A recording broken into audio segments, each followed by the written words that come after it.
오늘은 요한복음 9장 39절에서 41절 본문 가지고 보이지 않는 것을 보는 눈이라는 제목으로 말씀을 전하겠습니다. 오늘 본문 9장에서 예수님께서 날 때부터 맹인된 바디메오라는 환자를 고치신 기사가 나옵니다. 그러니까 아주 심한 환자라고 볼 수 있겠죠. 보기에도 이상할 정도였을 겁니다. 하지만 예수님께서는 신기하게도 진흙을 침으로 이겨서 눈에다가 바르시고 실로암에 가서 그것을 씻으라 라고 하는 방식으로 그를 온전하게 보게 만드셨습니다. 처음 예수님을 만나뵐 때의 장면은 오늘 우리가 읽은 본문보다는 다른 본문이 더 잘 연출해 주고 있다고 봅니다. 마가복음 10장 46절 이하에서 맹인이 주가 부르신다 라고 하는 제자들이 부름을 듣고 그가 겉옷을 버려두고 뛰어 일어났다 라고 말하고 있습니다. 51절에 한번 우리 심기민 군종 읽어보겠습니다. 예수께서 말씀하여 이르시되 내게 무엇을 하기 주기를 원하느냐. 맹인이 이르되 선생님이여 보기를 원하나이다. 아멘. 그리고 제자들에게도 이러한 동일한 물음을 하신 적이 있습니다. 한번 보겠습니다. 내가 무엇을 해주길 원하느냐. 네. 그랬더니 그 본문에서는 하나는 주의 우편에 하나는 주의 좌편에 앉기를 원하나이다 이렇게 대답을 했다는 거예요.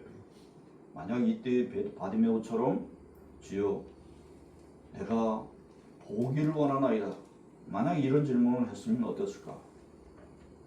그랬으면 주님께서는 대단히 기뻐하시면서 하나님의 나라를 보여주기까지 하지 않으셨을까 이렇게 생각해 봅니다. 하지만 실상은 제자들은 그기까지 고급스러운 질문을 할 만큼 뛰어나지 못했고 무지랭이 들이었습니다. 여하튼 날 때부터 맹인되었던 이 바디메오는 오늘 본문에서 바리새인들에 의해서 이리저리 끌려다니면서 조사를 받았고 그의 부모까지 욕을 들었어야 했습니다. 그리고 오늘 본문 말미에 와서 예수님은 바리새인들과 논쟁을 벌였다는 것을 우리에게 알려주고 있습니다. 오늘 우리가 읽은 본문이 그것입니다. 거기에서 예수님은 충격적인 말씀을 하시는데 내가 읽겠습니다. 너희가 맹인이 되었더라면 죄가 없으려니와 본다고 하니 너희 죄가 그대로 있느니라 하셨습니다. 자, 이 말씀의 의미가 무엇인지에 대해서 오늘 함께 알아보고자 합니다. 여러분, 오늘 주님은 보이는 것만을 보지 말고 보이지 않는 것을 보는 눈을 가지라 라고 말씀하셨다고 보이는데 그러면 보이지 않는 것을 보는 눈은 어떠한 눈일까요? 첫째로 그것은 편견 없이 보는 눈이라고 생각합니다. 오늘 9장에서부터 2절부터 제자들은 예수님께 묻는 것이 있었습니다. 한번 심기민 군종 읽어볼까요? 랍비여 이 사람이 맹인으로 난 것이 누구의 죄로 인함이니까 자기이니까 그의 부모니까. 예수께서 대답하시되 뭐라고 그랬습니까? 이 사람이나 그 부모의 죄로 인한 것이 아니라 그에게서 하나님이 하시는 일을 나타내고자 하심이라. 아멘. 제자들은 그가 날 때부터 장애인 된 것이 그 부모의 죄값으로 그렇게 된 것이 아니고 또 그가 그 죄로 말미암아 그렇게 된 것이 아닌데 그 제자들은 이미 그러한 생각을 가지고 바라보고 있었던 것입니다. 이는 율법에서부터 시작된 오해로 인한 것으로 그 사회가 가지고 있었던 편견의 시각이 얼마나 컸는지에 대해서 잘 보여주고 있습니다. 어떤 사람이 바디메오 영상을 보고서 유튜브에 그 댓글을 적었어요. 이렇게 적었습니다. 신앙생활 50년 언제부터인지 내 속에서 그리스도가 없다는 것을 알았습니다. 그래서 그리스도를 믿는 사람들을 찾으려고 했습니다. 그러나 지식과 이런 자랑질은 넘치는데 아직 찾지를 못했습니다. 말씀이 육신이 되어 우리 가운데 오신 그리스도, 너무 쉽게 말해버리는 그 사랑, 그리스도 자책을 많이 했습니다. 그럴수록 믿음 좋은 사람들과 격리되어 점점 더 깊은 동굴에 갇힌 내 자신, 목사님의 설교를 통해서 조금씩 터널을 나아가 보려고 하면서도 문제는 이론만 가지고 스스로 아무것도 할 수 없다는 것. 그래서 내게도 바디메오를 찾아오신 하나님의 사랑을 찾고 있습니다 라고 말을 하더라고요. 안타깝죠? 왜 그 사람은 그렇게 오랜 세월 동안 애매함의 터널에서 빠져나오지 못했을까 하는 안타까움이 있습니다. 그리고 그 주변 사람들은 왜 복음을 가지고 자랑질처럼 보이게 만들었나? 라고 하는 생각을 가져보니 설마 그 사람 자체가 가슴으로는 적극적으로 다가가지 못하고 또 지적으로도 적극적으로 찾아보려고 하지 않는 밋밋한 기질 때문은 아니었을까 추측해 봅니다. 정말 안타까운 것은 50년이라고 하는 글자에 그렇게 오랜 세월 동안 왜 그렇게 잘 믿는 신앙인이 되지 못했던 것일까? 우리가 이러한 편견도 가지고 있는 것 같습니다. 우리가 교회를 50년씩이나 하였으면 신앙생활을 잘 했겠거든요. 이것도 하나의 편견일지도 모르겠습니다. 바디메오는 적어도 이런 사람을 닮지 않았습니다. 바디메오는 아주 절박하게 다가갔으니까요. 어떤 아동 성추행범이 형을 살고서 이제 집으로 돌아왔습니다. 동네 사람들이 그 사실을 다 알고 얼굴도 까발렸으니까 알고 그래서 피켓을 들고 와서 이 성추행범은 우리 동네에서 떠나라 이게 피켓 시위를 하더랍니다. 평생 남들의 시선 속에서 비난받을 걸 생각하면서 그 집에서 나오지를 못하고 살고 있었습니다. 그러다가 어머니가 암에 걸려서 돌아가셨어요. 어머니의 유품을 정리하던 중에 주머니에서 조그만 쪽지가 나오는 겁니다. 그것은 성경 말씀을 적은 쪽지였습니다. 한번 읽어보겠습니다. 이것을 내가 내 마음에 담아 두었더니 그것이 오히려 나의 소망이 되었사오는 여호와의 인자와 긍휼이 보강하심으로 우리가 진멸되지 아니함이니이다. 이것들이 아침마다 새로우니 주의 성실하심이 크시도소이다. 아멘. 그 뒤에 말씀도 있는데 여호와의 구원을 바라고 잠잠히 기다릴지니라 그런 말씀이었어요. 저가 있더라도 주의 성실하심이 크시다. 아침마다 새롭다. 그러니 언젠가는 너를 속량해 주실 거야. 이러한 믿음을 가지고 살으라는 얘기예요. 아들이 생을 포기할까봐 걱정하는 마음에 쪽지를 남기신 그 어머니의 사랑을 깨달았습니다. 다른 사람들은 다 포기했는데 어머니만큼은 나를 포기하지 않았구나. 이걸 깨달으면서 그가 생의 용기를 갖고 변화되기 시작했다는 거예요. 할렐루야. 겉으로 와서는 알 수 없죠. 바깥에서는 알 수 없죠. 여전히 성추행범이 아직도 집 안에서 집 밖을 나오지 않고 있죠. 언제 밤에 나올지 모르겠다. 피켓식을 하는 거죠. 우리가 알 수 없는 많은 일들이 죄인의 내부 속에서 벌어지고 있고 신경변화를 받고 그리고 전적으로 변화되는 역사도 있고 그래서 생각도 못한 사람들이 구원받는 역사도 생기기도 한다는 것이죠. 자, 이런 일이 있을 때에 우리는 어떻게 그러면 판단하고 사고해야 될까? 우리 자신도 행위로 구원받지 못할 죄인들이었는데 주님께서 우리를 구해 주셨다고 하는 사실을 기억해야 됩니다. 그럼 우리가 어떻게 죄인이 발견됐다고 해서 그를 함부로 정죄하고 단죄하고 할 수가 있겠습니까? 우리가 리플을 보지만은 가장 심하게 리플에 대해서 강한 어조로 얘기하는 사람이 가장 정직하고 가장 의롭다라고 하는 사실을 우리 편견을 버렸죠? 버렸죠? 네. 그렇지 않다고 하는 사실이죠. 그래서 아까 얘기했던 그 사람처럼 자기가 만난 사람들이 혼란만 가중시키는 자랑질하는 인물들로 비춰지지 않았을까 이렇게 생각해 봅니다.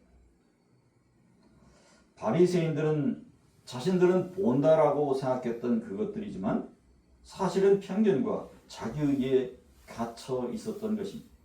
그 보는 눈이라는 것은 사회적인 종교적인 틀에 갇히지 않고 진리를 향해서 열린 시각을 말합니다.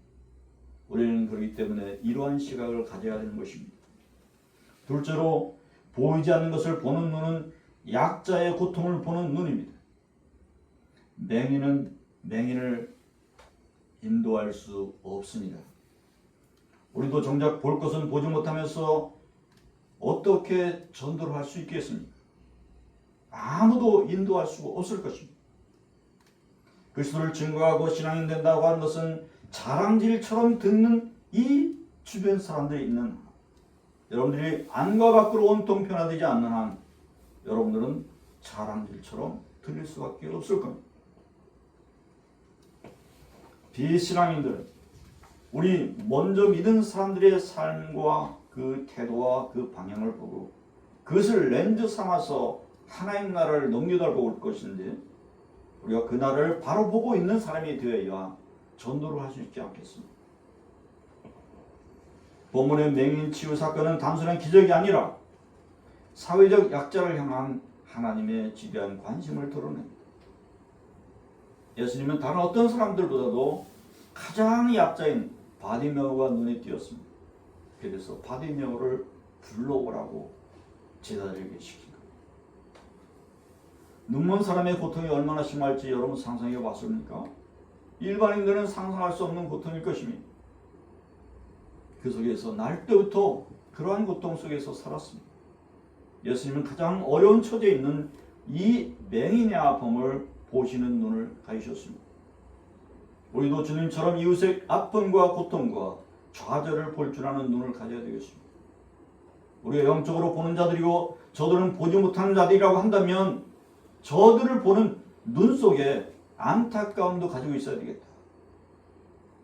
우리가 영적인 기쁨 속에서 있는 만큼 반대쪽에서는 그 무지의 터널을 빠져나오지 못하는 어수선하며 허둥대고 괴로워하고 있는 모습을 그려볼 수 있어야 되겠다 생각합니다.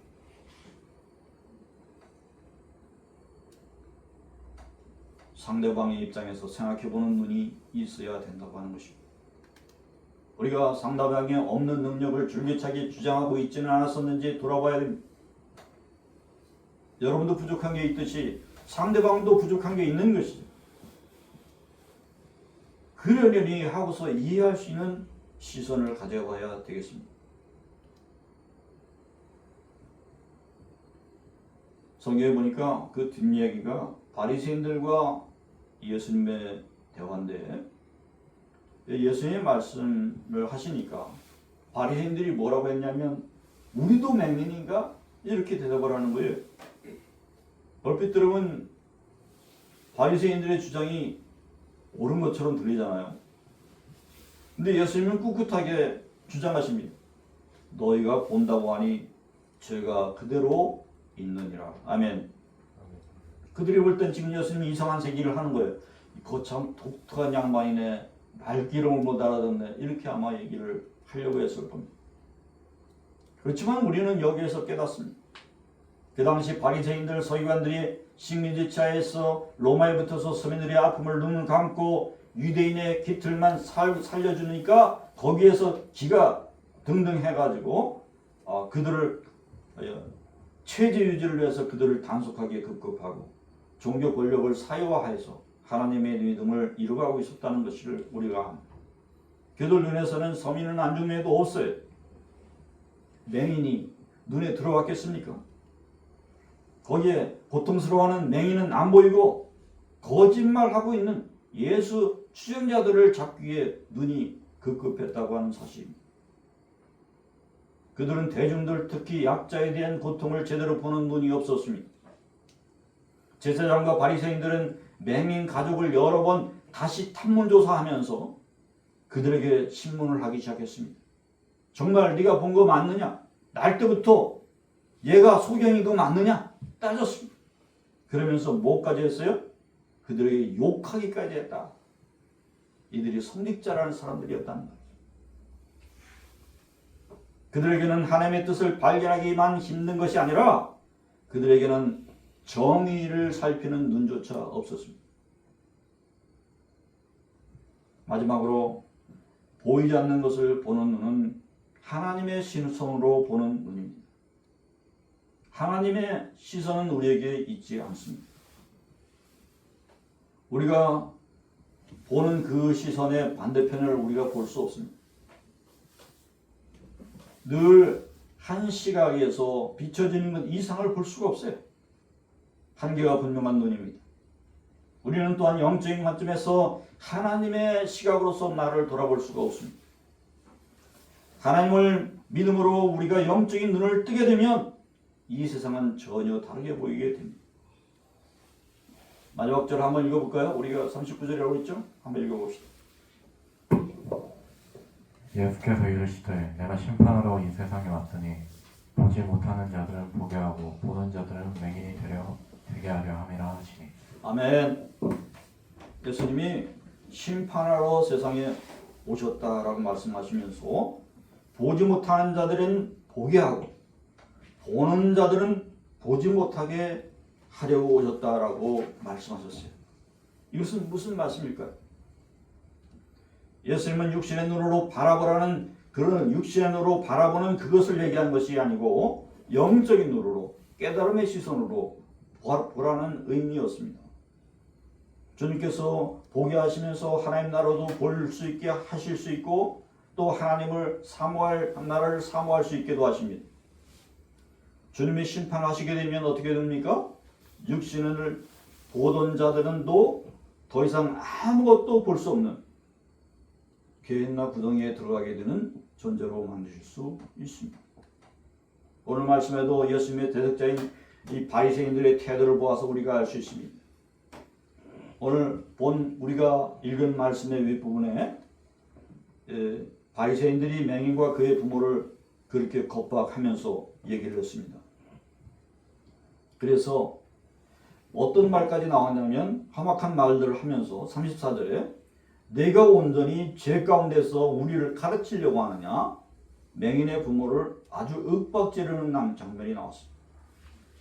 그러니까 그런 태도로 보게 된다면 오늘 우리가 읽은 본문이 다 끝나 있는 맨 뒷절에 우리가 예수님의 말씀 뒤에 나와 있지 않지만 만약 거기에 그들의 대답이 나왔다 한다면 아마 이런 얘기를 했을 거예요. 예수께 네가 지금 죽고 싶고 환장을 했구나. 그 정도로 심한 말을 하는 사람들이었어요. 그들은 교만했고 하나님의 시선에서 자신들을 바라볼 수 있는 능력이 없었습니다. 우리의 육신의 시각은 불완전합니다. 오류가 쌓일 수밖에 없습니다. 이 보는 것이 잘못되면 모든 게 틀어지는 것입니다. 잘못된 수사는 어떻게 됩니까? 엉뚱한 결론에 이를 수밖에 없습니다. 그래서 수사의 혼선을 빚느라고 여러 일들이 발생합니다. 자, 우리가 조회 시간에 나란히 앞으로 나란히 하고 서잖아요. 다 줄이 삐뚤빼뚤해요. 어떻게 합니까? 선생님은 맨 앞에 사람 뒤로 돌아. 그리고 삐뚤어 있는 사람 바로 잡아. 이게 바로 하나님의 시선이에요. 뒤로 돌아보니까 삐뚤은 게 다 보이는 거예요. 그죠? 우리는 지금 인생을 지금 살아가고 있어요. 근데 하나님의 시선은 어디에 있어요? 우리 인생이 다 끝난 시점에서 또 바라볼 수 있어요.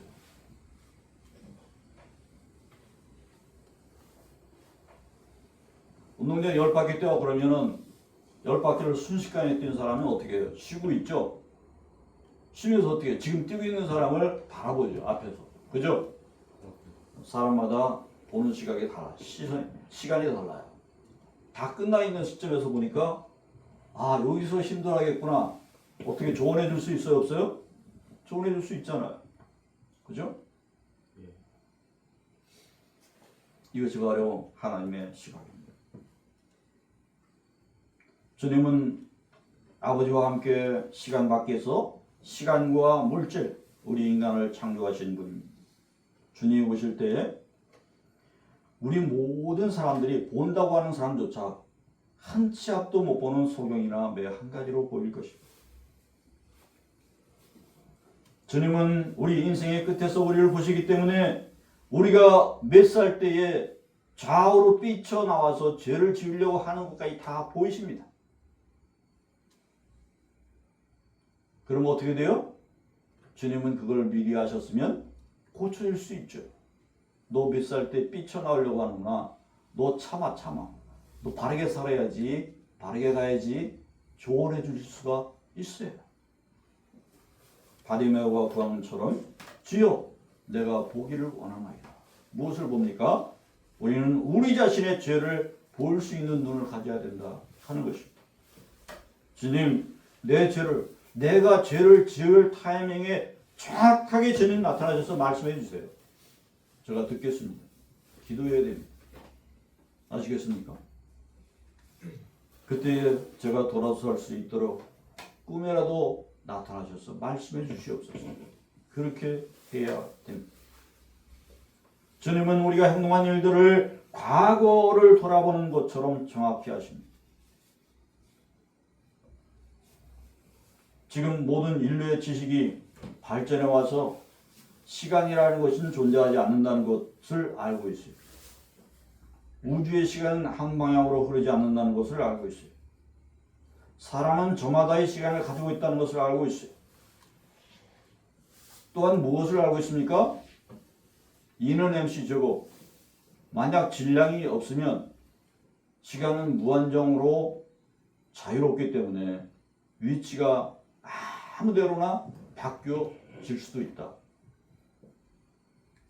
예를 들어서 운동장에 10바퀴 뛰러 했던 아까 그 친구가 이미 다 뛰고 있잖아요. 뛰었는데 이 하나님의 시선은 어떤 시선이냐면 이 움직이는 동작이 다 멈춰 있는 거야. 하나님은 거기서 천번을 앞에 가서 쳐다봐도 보이신다. 그죠? 하나님은 무조건 우리를 도우실 수 있는 분이다 라고 하는 것이죠. 그렇기 때문에 우리는 사람이라서 과거, 현재, 미래를 향해서 보고 바라보고 뛰고 있는데 하나님은 거꾸로 미래, 현재, 과거로 보시는 방향으로 가지는 시각도 가지고 계시다. 할렐루야. 여러분, 예수님이 말씀하신 보이지 않는 것을 보는 눈 여러분 가지셨습니까? 편견 없이 보는 눈을 가져야 될 줄로 믿습니다. 남들의 고통까지를 보는 눈을 가져야 되겠습니다. 그리고 나의 죄를 바라보는 하나님의 시선을 가져야 되겠습니다. 할렐루야. 바리새인은 편견 없는 눈을 가지 편견을 가진 눈을 가졌어요. 바디메오는 경이로운 눈, 은혜로 하는 눈을 가졌어요. 우리 신앙인들은 이미 주님을 믿기 때문에 우리의 죄를 살피는 눈, 하나님의 시각으로 우리를 돌아보는 그러한 시선을 가져야 되겠습니다. 그래서 오늘 주님의 말씀 여러분들에게 증거했습니다. 여러분 은혜롭게 사순절을 보내시기 바랍니다. 기도하겠습니다. 아버지 하나님 은혜 감사합니다. 바디메오 사건을 두고서 바리새인들과 논쟁을 벌이실 때에 너희들이 여전히 본다고 하니 죄가 그대로 있느니라. 주님, 어떠한 시각을 가지는 우리가 되어야 되겠습니까? 우리 편견 없이 바라보는 눈, 그리고 남들의 고통과 아픔을 살피는 눈, 그리고 하나님의 시각으로 우리 안에 있는 죄를 살피는 눈을 가져야 될 줄로 믿습니다. 저는 우리가 필요할 때에 우리의 모든 것을 바로잡아 줄 수 있는 주님의 능력을 믿습니다. 주님께 항상 기도로 사순절을 보내고 부활절 때 우리가 기쁨의 눈으로 주님을 찬송할 수 있게 하여 주옵소서. 예수님의 이름으로 기도합나이다. 아멘.